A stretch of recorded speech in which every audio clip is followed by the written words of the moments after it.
Hey everybody, Patty Dorman here, and with just a few words of encouragement today. We are surrounded by a very powerful emotion right now, and that emotion is fear.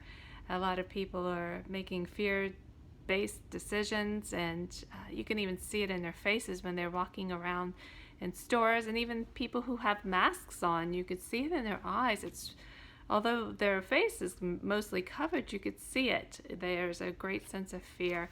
And I wanted to encourage you today as Christians. I was reading in Hebrews chapter 13, and it's half of verse 5 into 6. It says, God has said, never will I leave you, never will I forsake you. So we as Christians say with confidence, the Lord is my helper. I will not be afraid. What can mere mortals do to me? And I was reading in my devotional from Oswald Chambers. It's called My Utmost for His Highest. And I wanted to share this with y'all because I thought it was really encouraging. And I think when we're encouraged as Christians, we also encourage those around us. So let me read this to you. My assurance is to be built upon God's assurance to me. God says, I will never leave you, so that then I may boldly say, the Lord is my helper. I will not fear.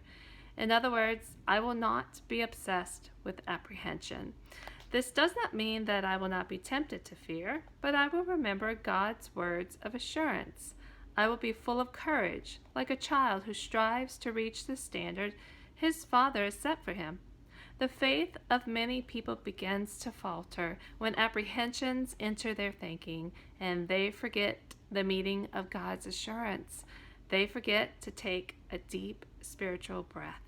The only way to remove the fear from our lives is to listen to God's assurance to us. So I wanted to encourage you to make sure that you're reading your Bible daily, you're taking your sips, singing, investigating, praying, and sitting and waiting and letting the Lord just speak to you. When we take our sips and we go out in public, we're able to not only spread our assurance of the one that we so boldly walk in the name of, but I think that rubs off on other people. When we're not afraid, that gives them a little bit of encouragement, and that gives them a bit of courage of their own. So I want to encourage you to make sure that you're in your Bible and that you're worshiping the Lord, and I can't wait to be together with all of y'all. I can get my hugs, and we can all worship the Lord together as a church. You have a blessed day.